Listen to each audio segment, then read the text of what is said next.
सभी को प्यार भरा नमस्कार। इंपीरियल एग्रो क्लासेस के ऑनलाइन प्लेटफॉर्म पर आप सभी का हार्दिक स्वागत है।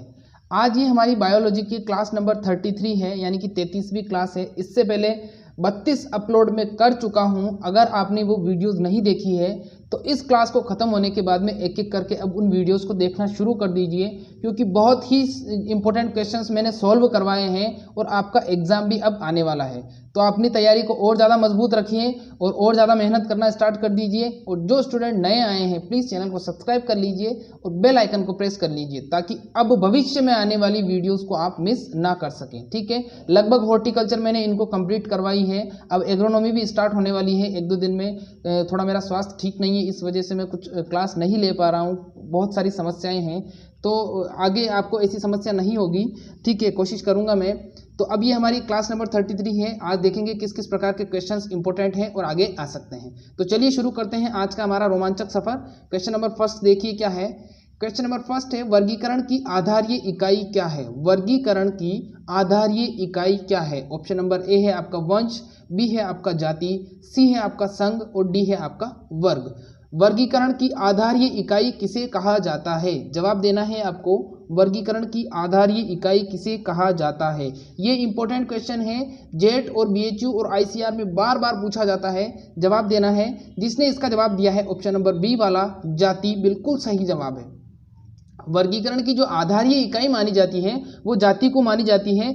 अगर इन केस अगर आपके एग्जाम में जाति वहाँ पर लिखा हुआ नहीं आता है तो वहाँ पर लिखा हुआ आएगा स्पीशीज। तो स्पीशीज और जाति एक ही चीज़ होती है और इसी को वर्गीकरण की आधारीय इकाई माना गया है। ठीक है, नेक्स्ट क्वेश्चन की तरफ बढ़ते हैं।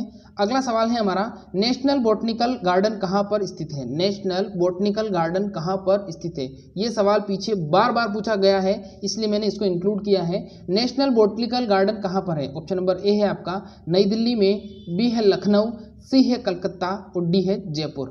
बताइए जल्दी से, नेशनल बॉटनिकल गार्डन कहाँ पर स्थित है? नेशनल बॉटनिकल गार्डन कहाँ पर स्थित है? ऑप्शन नंबर ए, बी, सी और डी। ए है आपका नई दिल्ली, बी है आपका लखनऊ, सी है आपका कलकत्ता और डी है आपका जयपुर। क्या होगा इसका आंसर? देखिए, नेशनल बॉटनिकल गार्डन का जिसने आंसर दिया है लखनऊ, बिल्कुल सही जवाब है। जो नेशनल बॉटनिकल गार्डन है वो लखनऊ में स्थित है। कहाँ पर स्थित है? लखनऊ के अंदर स्थित है, लखनऊ सिटी में है। अब देखिए, क्वेश्चन आपको जब पूछा जाएगा तो आपको दो तरीके से पूछा जाएगा। एक क्वेश्चन आपसे पूछा जाएगा नेशनल बॉटनिकल गार्डन कहाँ पर है, तो उसका आंसर हो जाएगा लखनऊ।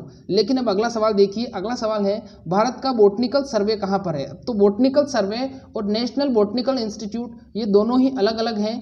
तो आपको जब बॉटनिकल गार्डन पूछा जाता है तो बॉटनिकल गार्डन का जवाब देना है लखनऊ, और अगर आपसे पूछा जाता है कि बॉटनिकल सर्वे कहाँ है तो फिर उसका आंसर आपको देना है ऑप्शन नंबर सी वाला कलकत्ता। ठीक है, अब भारत का बॉटनिकल सर्वे आपको बता दिया है कि कलकत्ता में है। अगर कलकत्ता ऑप्शन में नहीं हो तो हावड़ा लिखा हुआ अगर आता है ऑप्शन में तो हावड़ा आपको जवाब देना है। हावड़ा एक ही जगह है, हावड़ा और कलकत्ता एक ही जगह है। कलकत्ता के अंदर ही एक जगह है जिसका नाम है हावड़ा। समझ में आ गया आपको? तो हावड़ा के अंदर भारत का बॉटनिकल सर्वे है। ठीक है, और हावड़ा जो आता है वो कलकत्ता सिटी के अंदर आता है, इसीलिए वो कंफ्यूज करने के लिए हावड़ा दे सकता है। तो हावड़ा आपको जवाब देना है। अगर हावड़ा नहीं है तो कलकत्ता देना है। ठीक है, क्लियर है आपका इतना सा कॉन्सेप्ट? आगे बढ़ते हैं। नेक्स्ट क्वेश्चन है हमारा, पादप में या पादपों में क्लोरोसिस का कारण किस तत्व की कमी है? अब देखिए, क्लोरोसिस को समझिए पहले। क्लोरोसिस का मतलब क्या होता है? जब पौधों के अंदर हरे तत्व की कमी हो जाती है। अब हरे तत्व की कमी कैसे होगी, इसको थोड़ा सा इसका बेसिक कॉन्सेप्ट में वापस से समझाऊंगा आपको होता क्या है। देखिए, हमारा जो पादप होता है, पादप के अंदर एक कोशिका पाई जाती है और मतलब पादपों का शरीर कोशिकाओं से मिलकर बनता है, और उस कोशिका के अंदर एक विशेष प्रकार का कोशिकांग पाया जाता है जिसको हम किस नाम से जानते हैं? हरित लवक या क्लोरोप्लास्ट के नाम से जानते हैं। अब हरित लवक या क्लोरोप्लास्ट क्या करता है? हरित लवक या क्लोरोप्लास्ट पौधों को, पादपों को हरा रंग प्रदान करता है, लेकिन ये भी हरा रंग प्रदान नहीं करता। इसके अंदर एक विशेष तत्व होता है, उस तत्व की उपस्थिति होगी तो ही क्या होगा, वो पादपों को हरा रंग तत्व प्रदान करेगा, या फिर जो आपका क्लोरोप्लास्ट या हरित लवक है उसकी संख्या को बढ़ाएगा। तो अब यहाँ पर पूछा गया है पादपों में क्लोरोसिस का कारण किस तत्व की कमी है। क्लोरोसिस का मतलब है हरिमानहीनता का कमी होना या हरे रंग की कमी होना। तो पादप क्या हो जाते हैं, हरे से पीले हो जाते हैं और उस रोग को क्लोरोसिस कहते हैं, हिंदी में उसको हरिमानहीनता कहा जाता है। समझ में आ गया। अब होगा क्या, वापस से समझ लीजिए, बिल्कुल इजी कॉन्सेप्ट में समझा देता हूँ। जब आपके पादपों के अंदर Mg तत्व की कमी हो जाएगी यानी कि मैग्नीशियम तत्व की कमी हो जाएगी, तो मैग्नीशियम तत्व क्लोरोफिल को नहीं मिलेगा या हरित लवक को नहीं मिलेगा, तो उस कंडीशन में क्या हो जाएगा, पौधा हरे से पीले पड़ना चालू हो जाएगा। तो इसका आंसर क्या होगा, ऑप्शन नंबर ए इसका आंसर हो जाएगा Mg यानी कि मैग्नीशियम। मैग्नीशियम तत्व की कमी के कारण क्लोरोसिस हो जाता है या हरिमानहीनता हो जाती है। अगला सवाल देखिए क्या है, नेक्स्ट क्वेश्चन है आपका, पादपों में उपस्थित क्लोरोफिल का कार्य है। पादपों में उपस्थित क्लोरोफिल का कार्य है। अब क्लोरोफिल का कार्य बताना है आपको, क्लोरोफिल किस काम आता है। क्लोरोफिल मतलब हरित लवक, जैसा कि भी मैंने बताया आपको। ऑप्शन नंबर ए है आपका ऊर्जा बनाना, बी है आपका प्रकाश से ऊर्जा का लेना, सी है एटीपी का बनाना और डी है भोजन निर्माण। बताइए जल्दी से, पादपों में उपस्थित क्लोरोफिल का क्या कार्य होगा। पादपों में उपस्थित क्लोरोफिल का कार्य बताना है आपको। ऑप्शन नंबर ए है आपका ऊर्जा बनाना, बी है आपका प्रकाश से ऊर्जा लेना, सी है आपका एटीपी बनाना और डी है आपका भोजन निर्माण करना। इसका जवाब क्या होगा, जिसने इसका जवाब दिया है ऑप्शन नंबर बी वाला बिल्कुल सही जवाब है, क्योंकि बच्चे कंफ्यूज करते हैं इसीलिए मैंने इस क्वेश्चन को इंक्लूड किया है। जो क्लोरोफिल होता है उसका जो मुख्य कार्य होता है वो क्या कार्य होता है, वो क्या करता है, प्रकाश से ऊर्जा को लेता है और उसको स्टोर करता है हरित लवक के अंदर, और हरित लवक की उपस्थिति के अंदर फिर क्या होता है, एटीपी का निर्माण होता है, जिसको हम भोजन निर्माण के नाम से भी जानते हैं। समझ में आ गया। अगर आपसे ये पूछ लिया जाए कि प्रकाश संश्लेषण की जो क्रिया होती है उसमें ऊर्जा का स्थानांतरण किस फॉर्म में होता है, तो उसका जवाब क्या हो जाएगा कि जब प्रकाश संश्लेषण की क्रिया पौधों के अंदर हो रही होती है तो प्रकाश ऊर्जा का स्थानांतरण रासायनिक ऊर्जा में होता है। ये सवाल जेट और बीएचयू के अंदर 2 बार पूछा जा चुका है कि प्रकाश संश्लेषण में प्रकाश ऊर्जा का स्थानांतरण किस ऊर्जा में होता है। तो प्रकाश ऊर्जा का स्थानांतरण रासायनिक ऊर्जा में होता है, ये जवाब देना है आपको। अगला सवाल देखिए क्या है, नेक्स्ट क्वेश्चन है, डीएनए के टुकड़ों को जोड़ने का कार्य करता है। अब जो डीएनए होता है आपको पता होगा, डीएनए क्या है, हमारे कोशिका के अंदर पाया जाने वाला एक आनुवंशिक पदार्थ होता है जिसको हम डीएनए कहते हैं। डीएनए की द्विकुंडली संरचना की अगर बात करें तो वो वॉटसन में क्रिक ने दी थी। ये सब कुछ डीएनए के बारे में आपने पढ़ा होगा। अब यहाँ पर पूछा गया है कि जब डीएनए के टुकड़े हो जाते हैं और उन टुकड़ों को आपको जोड़ना होता है, बायोटेक्नोलॉजी जब पढ़ते हो आप तो उसके अंदर पढ़ा होगा, तो उन टुकड़ों को जोड़ने का कार्य कौन सा एंजाइम करता है। ऑप्शन नंबर ए है आपका लाइगेज, बी है आपका पॉलीमरेज, सी है आपका टाइलिन और डी है आपका कोई नहीं। अब डीएनए के टुकड़ों को जोड़ने का कार्य कौन करता है, इसका जवाब दीजिए, लाइगेज, पॉलीमरेज, टाइलिन या फिर कोई नहीं। क्या होगा इसका जवाब, देखिए जिसने इसका जवाब दिया है ऑप्शन नंबर ए वाला लाइगेज एंजाइम बिल्कुल सही जवाब है। डीएनए के टुकड़ों को जोड़ने का कार्य, डीएनए के टुकड़ों को जोड़ने का कार्य लाइगेज एंजाइम करता है। कौन सा एंजाइम करता है, लाइगेज एंजाइम करता है। अगला सवाल देखिए क्या है, नेक्स्ट क्वेश्चन है हमारा, विज्ञान की वह शाखा जिसमें झाड़ियों और वृक्षों का अध्ययन किया जाता है। अब यहाँ पर थोड़ा सवाल आपको समझ के आंसर देना है। क्वेश्चन पूछा गया है, विज्ञान की वह शाखा जिसमें झाड़ियों और वृक्षों का अध्ययन किया जाता है वो क्या कहलाता है। ऑप्शन नंबर ए है आपका डेंड्रोलॉजी, बी है आपका बॉटनी, सी है आपका एंथोलॉजी और डी है आपका साइटोलॉजी। जवाब दीजिए, विज्ञान की वह शाखा जिसमें वृक्षों और झाड़ियों का अध्ययन किया जाता है वो क्या कहलाती है। बहुत ही इंपॉर्टेंट क्वेश्चन है। इस क्वेश्चन के कॉन्सेप्ट में सारे क्लियर करूंगा आपको। अब देखिए क्वेश्चन जिसने इसका जवाब दिया है बॉटनी, उनका गलत जवाब है। अब उनका गलत जवाब है मैं कैसे बताता हूं आपको। देखिए अगर आपसे पूछा जाता है कि विज्ञान की वह शाखा जिसमें वनस्पति का अध्ययन किया जाता है, अगर वनस्पति का अध्ययन पूछा जाता है तो उसका जवाब देना है आपको बॉटनी। वनस्पति का जो अध्ययन करेंगे वो वनस्पति विज्ञान में या बॉटनी में करेंगे। लेकिन अगर आपको सिर्फ और सिर्फ झाड़ियाँ और वृक्ष पूछा जाता है तो झाड़ियाँ और वृक्ष का जवाब हो जाएगा डेंड्रोलॉजी। उसका जवाब क्या होगा, डेंड्रोलॉजी होगा। फिर वो आपसे ये भी पूछ सकता है कि फूलों का जो अध्ययन करते हैं उसको किस में करते हैं, तो फूलों का अध्ययन करते हैं हम एंथोलॉजी में। अब आप कहोगे कि सर फूलों का अध्ययन तो फ्लोरिकल्चर में करते हैं, तो उसके अंदर हम फूलों का अध्ययन नहीं करते हैं। उसमें हमारी जो प्राथमिकता दी जाती है वो फूलों की वैज्ञानिक खेती करने पर दी जाती है। लेकिन जो विज्ञान की एंथोलॉजी शाखा होती है उसमें हम सिर्फ और सिर्फ अध्ययन ही करते हैं, उसको उगाने के बारे में किसी प्रकार की कोई जानकारी उसके अंदर नहीं मिलती है। तो क्लियर हो गया आपका फंडा। अब नेक्स्ट है आपका साइटोलॉजी। अब साइटोलॉजी तो आप सब लोग जानते हो, कोशिका विज्ञान को कहते हैं, ये आप सब लोग जानते हो, तो ये भी इंपॉर्टेंट क्वेश्चन है, आ सकता है। अगला सवाल देखिए क्या है, नेक्स्ट क्वेश्चन है हमारा, कीटों का उत्सर्जी अंग है, कीटों का उत्सर्जी अंग है। ऑप्शन नंबर ए है आपका नेफ्रेडिया, बी है आपका गुदा, सी है आपका एपीआई कोल और डी है आपका मेलपीगी नलिकाएं। अब जवाब देना है, कीटों का उत्सर्जी अंग, जो कीट होते हैं उसका उत्सर्जी अंग क्या कहलाता है, नेफ्रेडिया, गुदा, एपीआई कोल या मेलपीगी नलिकाएं। और ये सवाल बहुत इंपॉर्टेंट है, पीछे पूछा भी गया है ये सवाल, तो आपको ध्यान रखना है, इस प्रकार के सवाल वापस से रिपीट हो के आते हैं और आपको बहुत मदद करते हैं। तो कीटों का उत्सर्जी अंग क्या होगा, कीटों का उत्सर्जी अंग हो जाएगा आपका ऑप्शन नंबर जिसने डी दिया है, मेलपीगी नलिकाएं, बिल्कुल सही जवाब है। कीटों का उत्सर्जी अंग क्या कहलाता है, कीटों का उत्सर्जी अंग मेलपीगी नलिकाएं होती हैं। ठीक है, इतना समझ में आ गया। आगे बढ़ते हैं, नेक्स्ट क्वेश्चन क्या है हमारा, अगला सवाल है, कोशिका की कृत्रिम माध्यम में वृद्धि क्या कहलाती है। अब थोड़ा ध्यान से समझना है यहाँ पर चीज़, क्या क्या चीज़ कैसे बनती है और कैसे होता है। सबसे पहले तो आपको ये समझना है कि कोशिका की कृत्रिम माध्यम में वृद्धि, इसका आंसर दे देता हूँ मैं। इसका आंसर आप बताइए पहले, ऑप्शन नंबर ए उत्तक संवर्धन, टिश्यू कल्चर, ए और बी दोनों, या एक्सप्लांट। पहले आप बताइए एक बार, क्योंकि मैं ये सवाल पहले भी पूछ चुका हूँ। जिसने इसका जवाब दिया है ऑप्शन नंबर ए वाला, उनका सही जवाब है। जिसने बी दिया है उनका भी सही जवाब है। जिसने सी दिया है उनका भी सही जवाब है। अब कैसे सही जवाब है, कि जो उत्तक संवर्धन होता है उसी को हम टिश्यू कल्चर के नाम से जानते हैं। तो ऑप्शन नंबर सी है, ए और बी दोनों। तो कायदे से तो सही जवाब जो होगा वो होगा ऑप्शन नंबर सी वाला, ए और बी दोनों। अब यहाँ पर समझने वाली बात है, बेसिक सी चीज़ समझाऊंगा वापस से एक बार, ठीक है।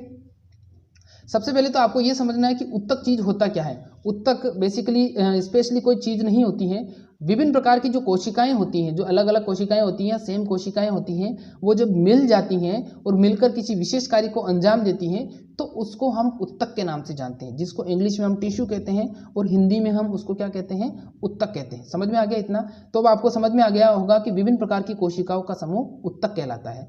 अब हम क्या करते हैं, जब भी प्रयोगशाला में किसी भी प्रकार का कोई संवर्धन कार्य करते हैं तो उसमें हम क्या करते हैं, कोशिका का छोटा सा टुकड़ा लेते हैं और उस टुकड़े को हम क्या करते हैं, कृत्रिम माध्यम में उसकी वृद्धि कराते हैं। और उस कृत्रिम माध्यम में वृद्धि कराने के लिए जो छोटा सा टुकड़ा लिया जाता है उसको हम एक्सप्लांट के नाम से जानते हैं। तो ये सवाल भी बीएचयू के अंदर पूछा गया है कि उत्तक संवर्धन या टिश्यू कल्चर प्रारंभ करने के लिए जो छोटा सा हिस्सा लिया जाता है उसको क्या कहते हैं, कोशिका का जो छोटा सा हिस्सा लिया जाता है उसको क्या कहते हैं, तो उसको कहते हैं एक्सप्लांट। समझ में आ गया?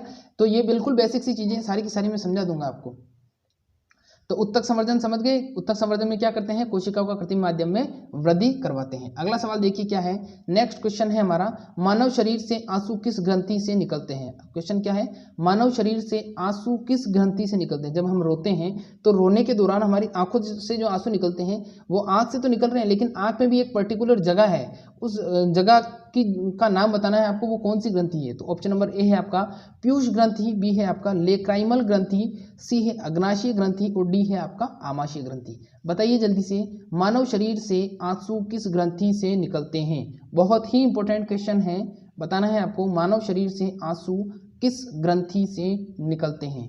देखिए जिसने इसका जवाब दिया है ऑप्शन नंबर बी वाला लेक्राइमल ग्रंथि, बिल्कुल सही जवाब है। मानव शरीर से आंसू किस ग्रंथि से निकलते हैं, मानव शरीर से आंसू लेक्राइमल ग्रंथि से निकलते हैं। किससे निकलते हैं, लेक्राइमल ग्रंथि से निकलते हैं, इतना ध्यान रखना है आपको। अगला सवाल देखिए क्या है, नेक्स्ट क्वेश्चन है हमारा, नेक्स्ट क्वेश्चन देखिए क्या है। अगला सवाल है, जीवाणु की खोज का श्रेय किसको जाता है। आप सब लोग जानते हो जीवाणु यानी कि बैक्टीरिया, बैक्टीरिया को एक वैज्ञानिक ने खोजा था, उसका नाम बताना है। ऑप्शन नंबर ए है आपका ल्यूवेनहोक, बी है आपका रॉबर्ट हुक, सी है आपका ब्रायन मिलर और डी है आपका कुहने। बताइए जल्दी से क्या होगा इसका जवाब, जीवाणु की खोज का श्रेय किसको जाता है। बहुत ही इंपॉर्टेंट क्वेश्चन है बच्चों, जवाब देना है, जीवाणु की खोज का श्रेय किसको जाता है। जिसने इसका जवाब दिया है जीवाणु की खोज का श्रेय ल्यूवेनहोक, बिल्कुल सही जवाब है। जो जीवाणु की खोज का श्रेय जाता है वो किसको जाता है, ल्यूवेनहोक नामक साइंटिस्ट जो थे उन्होंने जीवाणु की खोज की थी। और खोज करने के जो इन्होंने खोज की थी, ये खोज इन्होंने 1683 में की थी। कब की थी, 1683 में की थी। 1665 में कोशिका की खोज होती है, 1675 में जीवित कोशिका की खोज होती है और 1683 में जीवाणु की खोज होती है। तो सबसे पहले मृत कोशिका की खोज हुई थी। मृत कोशिका की खोज रॉबर्ट हुक ने की थी लकड़ी के कोर्क में, हैं। फिर उसके बाद में जो ल्यूवेनहॉक थे, इन्होंने जीवित कोशिका की खोज की थी 1875 के अंदर। फिर इन्होंने 1675 में की थी। फिर इन्होंने 1683 के अंदर क्या किया था, जीवाणु की खोज की थी, और उस जीवाणु को नाम दिया गया था 1829 में जीवाणु नाम। जीवाणु जो नाम मिला है वो 1829 में मिला था। इस चीज का भी आपको ध्यान रखना है। तो इसका आंसर हो जाएगा ल्यूवेनहॉक। अगला सवाल देखिए क्या है, नेक्स्ट क्वेश्चन है, मानव अस्थियों को जोड़ने का श्रेय जाता है। मानव अस्थियों को जोड़ने का श्रेय, अब यहाँ पर एक विशेष प्रकार के ऑर्गन की बात कर रहा है ये, या अंग पूछ सकता है या लिग्ना कुछ भी कह सकते हैं उसको। तो वो कौन सी चीज़ है जो मनुष्य की दो हड्डियों के बीच जॉइंट का काम करता है। तो ऑप्शन नंबर ए है आपका लेटेक्स, बी है आपका लिंगामेंट, सी है आपका लेमिला और डी है आपका फिलमेंट। बताइए जल्दी से, मानव अस्थियों को जोड़ने का श्रेय किसको जाता है। मानव अस्थियों को जोड़ने का कार्य कौन सा पदार्थ करता है, बताना है आपको। क्या होगा इसका जवाब, जिसने आंसर बी दिया है लिंगामेंट, बिल्कुल सही जवाब है। मानव अस्थियों को जोड़ने का श्रेय लिंगामेंट को जाता है। किसको जाता है, लिंगामेंट जो होता है वो हमारी दो हड्डियों के बीच में एक प्रकार का अर्ध ठोस अर्ध तरल पदार्थ होता है जो दो हड्डियों को मजबूत बांधे रखता है, चिकनाई सहित, जिससे उनके बीच में घर्षण भी नहीं होता है और हड्डियां चिपकी भी रहती हैं। ठीक है, तो ये बेसिक सी चीज़ थी लेकिन इंपॉर्टेंट चीज़ थी। अगर आपको ये पूछ ले कि आपकी हड्डियां किसकी बनी होती हैं या मानव हड्डियां किसकी बनी होती है, तो मैं बार बार बता चुका हूँ, इंपॉर्टेंट सवाल है। ये बनी होती है कैल्शियम फास्फेट की। किसकी बनी होती है, कैल्शियम फॉस्फेट की बनी होती है। बार बार पूछा जाता है एग्जाम में और मैंने बताया भी है। कैल्शियम फॉस्फेट की हड्डियां बनी होती हैं। शरीर में 206 हड्डियां होती हैं। अगर अस्थियां पूछ ले तो 24 पसलियां पूछ ले तो पसलियों की संख्या 24 होती है। और पसलियां अगर पूछ ले कहाँ पर पाई जाती हैं, तो हमारा जो फेफड़ा है, फेफड़े के आगे वाली जो हड्डियां दिखती हैं आपको, ये हमारी पसलियां होती हैं, और पीछे भी ये सेम ऐसे के ऐसे ही उपस्थित होती है। ठीक है, तो सारे के सारे इंपॉर्टेंट क्वेश्चन आपको सॉल्व करवाए जाएंगे, कोई दिक्कत नहीं है। अब नेक्स्ट क्वेश्चन क्या है, हृदय किस प्रकार की पेशी है। अब आप लोगों को बता दूं हृदय एक क्या है, हृदय एक प्रकार की पेशी है। अब बताना है हृदय किस प्रकार की पेशी है। ऑप्शन नंबर ए है आपका रेखित पेशी है, बी है आपका क्रॉस पेशी है, सी है आपका संयोजी पेशी है और डी है आपका उपरोक्त सभी। ये जो ऊपर तीन लक्षण बताए गए हैं, रेखित, क्रॉस और संयोजी, ये क्या है ये बताना है आपको। ये तीनों लक्षण हृदय के अंदर उपस्थित होते हैं, इसका जवाब देना है। हृदय किस प्रकार की पेशी है, जिसने इसका जवाब दिया है उपरोक्त सभी, बिल्कुल सही जवाब है। हृदय किस प्रकार की पेशी है, हृदय एक रेखित, क्रॉस और संयोजी ऊतकों से युक्त पेशी मानी जाती है। हृदय क्या है, रेखित, क्रॉस और संयोजी ऊतकों से युक्त पेशी मानी जाती है। इज दैट क्लियर, इतना समझ में आ गया आपको। आगे देखिए क्या है, नेक्स्ट क्वेश्चन है हमारा, मानव शरीर में जल की मात्रा। देखिए आपको जो क्लास है वो पूरी अटेंड करनी है। मैं पहले बता देता हूँ आपको कि भाई आपके एग्जाम आने वाले हैं। अगर आप छोटी छोटी ये चीज़ों को मिस करोगे तो आपका हो सकता है कि परीक्षा में आपको तकलीफ हो सकती है। मैं नहीं चाहता कि आपको परीक्षा में थोड़ी सी भी तकलीफ हो। आपकी बायोलॉजी की जो तैयारी है वो बहुत अच्छी है। मैंने लगभग क्वेश्चन आपको कंप्लीट करवाए हैं और एग्रीकल्चर में जो क्वेश्चंस पूछे जाएंगे वो लगभग इसी लेवल के पूछे जाएंगे। तो आपको आपकी तैयारी को मजबूत बनाए रखना है, कंटिन्यू बनाए रखना है। कुछ दिनों की और बात है, उसके बाद में आप कॉलेज पहुँच जाओगे। कॉलेज पहुँचने के बाद में प्लीज़ इंपीरियल एग्रो क्लासेस को मत भूल जाना। हम भी चाहते हैं कि हमारे जो स्टूडेंट हैं वो हमेशा हमारे साथ बने रहें, और आप भी ये चाहते होंगे कि आपका जो साथ है वो हमेशा इंपीरियल एग्रो क्लासेस के साथ बना रहे। आप अपना यूं ही प्यार दिखाते रहना। जैसे अब हमारा जो नेक्स्ट टारगेट होगा सिलेक्शन के बाद में, वो हमारा टारगेट होगा सुपरवाइजर की आपको तैयारी करवाना और AA की तैयारी करवाना। तो आप चाहे किसी भी स्टेट से हो, आपकी बेसिक एग्रीकल्चर बिल्कुल जो कॉम्पिटिशन एग्जाम जो आपके जॉब वाले कॉम्पिटिशन एग्जाम में पूछी जाती है, उन सब की तैयारी करवाई जाएगी आपको। तो बने रहना इसके साथ। अब देखिए इस क्वेश्चन का जवाब क्या होगा, मानव शरीर में जल की मात्रा, जिसने दिया है ऑप्शन नंबर सी वाला 75%, बिल्कुल सही जवाब है। मानव शरीर में जल की मात्रा कितनी होगी, 75% मात्रा पाई जाती है। ठीक है, अगला सवाल क्या है देखिए, नेक्स्ट क्वेश्चन है हमारा, इंसुलिन कहाँ से स्त्रावित होता है। यह सवाल पीछे बहुत बार पूछा जा चुका है। इंसुलिन के बारे में जवाब देना है आपको। इंसुलिन कहाँ से स्त्रावित होता है। ए है आपका अग्नाशय, बी है आपका आमाशय, सी है आपका पीयूष और डी है आपका थायराइड। बताइए इंसुलिन कहाँ से स्त्रावित होता है। इंसुलिन कहाँ से स्त्रावित होता है, अग्नाशय से, आमाशय से, पीयूष ग्रंथि से या थायराइड से। जवाब देना है आपको। अब देखिए जिसने इसका जवाब दिया है अग्नाशय, बिल्कुल सही जवाब है। जो इंसुलिन होता है, इसकी पूरी रामायण बता देता हूं मैं एक बार फिर से। इंसुलिन क्या होता है, इंसुलिन के दो बंध जो होते हैं, इंसुलिन के जो दो अणु होते हैं उसके बीच में हाइड्रोजन बॉन्ड पाया जाता है, ये भी मैंने बताया था आपको। फिर उसके बाद में क्या होता है, इंसुलिन जो होता है वो रक्त के अंदर पाया जाता है, रक्त की शर्करा को नियंत्रित करने का कार्य करता है, और ये अग्नाशय के लैंगरहैंस की कोशिकाओं से निकलता है। अग्नाशय के अंदर क्या पाई जाती हैं, लैंगरहैंस कोशिकाएं पाई जाती हैं, वहां से इंसुलिन स्रावित होता है और रक्त का एक मुख्य भाग है जो रक्त के अंदर उपस्थित सभी प्रकार के जो शर्करा युक्त पदार्थ होते हैं उनको कंट्रोल करने का कार्य करता है। ठीक है, समझ में आ गया आपको। नेक्स्ट क्वेश्चन देखिए क्या है। अगला सवाल है हमारा, किसकी अनुपस्थिति के कारण भोजन पचता नहीं है। किसकी अनुपस्थिति के कारण भोजन पचता नहीं है। ऑप्शन नंबर ए है आपका प्रोटीन, बी है आपका एंजाइम, सी है आपका खनिज लवण और डी है आपका वसा। किसकी अनुपस्थिति के कारण भोजन पचता नहीं है, प्रोटीन, एंजाइम, खनिज लवण या फिर वसा। अब देखिए जिसने इसका जवाब दिया है किसकी अनुपस्थिति के कारण भोजन पचता नहीं, इसका जवाब जिसने इसका जवाब दिया है ऑप्शन नंबर बी वाला एंजाइम, बिल्कुल सही जवाब है। एंजाइम क्या होते हैं, एंजाइम अपनी अनुपस्थिति, अपनी जो उपस्थिति होती है उसी दौरान भोजन पचता है। अब यहाँ पर क्वेश्चन पूछा है अनुपस्थिति, जब एंजाइम आपके शरीर में नहीं होगा तो भोजन आपका पचेगा नहीं। क्यों नहीं पचेगा, क्योंकि एंजाइम को, जो भोजन होता है उसको पचाने का कार्य एंजाइम करते हैं। क्वेश्चन एक बार ये भी पूछा गया था जेट के अंदर कि एंजाइम क्या है, तो एंजाइम एक विशेष प्रकार की प्रोटीन है। तो ये भी ध्यान रखना है आपको, क्वेश्चन किसी भी प्रकार से ट्विस्ट करके घुमा के पूछा जा सकता है। आपको इस तरीके का कोई भी सवाल आए तो उसको बिल्कुल झिझकना नहीं है। आपके सारे के सारे कॉन्सेप्ट मैंने क्लियर करवा दिए हैं, आपको तसल्ली से एग्जाम देना है, ठीक है, और गलत नहीं करना है बिल्कुल भी। तो इसका आंसर क्या हो जाएगा, भोजन क्या होता है, एंजाइम की अनुपस्थिति में नहीं पचता है। ठीक है, तो ये आज कुछ इंपॉर्टेंट क्वेश्चन थे। क्लास थोड़ी छोटी है, मुझे पता है आज मैं इतना ही पढ़ा पाऊंगा क्योंकि थोड़े कुछ पर्सनल रीजंस हैं उस वजह से। तो अब मैं जितने भी काम थे लगभग कंप्लीट हो चुके हैं। कल से आपकी धमाकेदार क्लास वापस से लगाई जाएगी और 1-2 दिन के अंदर आपकी हॉर्टिकल्चर की जो क्रॉप है वो कंप्लीट हो जाएगी। फिर हम करेंगे धमाकेदार एग्रोनॉमी की शुरुआत और पशुपालन का भी एक क्लास लगाई जाएगी। तो 3 दिन क्लासेस चलेंगी। अब आपको घबराना बिल्कुल भी नहीं है, आपका साथ यूँ ही बनाए रखना। लाइव कल भी कम थे, आज भी कम थे, वो उसमें गलती आपकी नहीं है क्योंकि मैं थोड़ा कंटिन्यू नहीं कर पा रहा हूँ, इसलिए कुछ बच्चे नहीं आ रहे हैं। लेकिन आपके जितने भी दोस्त थे, फ्रेंड्स हैं, उन सबको बोल दीजिए कल से वापस से धमाका चालू होगा और कल से खतरनाक वाले क्वेश्चन आएंगे और ज़्यादा डीपली, ताकि आपकी तैयारी और ज़्यादा मजबूत हो सके। तो आज के लिए बस इतना ही पढ़ेंगे, मिलेंगे सुबह ठीक 11:30 बजे। तब तक के लिए नमस्कार, सुरक्षित रहिए, घर पर रहिए, तैयारी करते रहिए, लेकिन घर पर ही रहिए क्योंकि बाहर तो कोरोना है।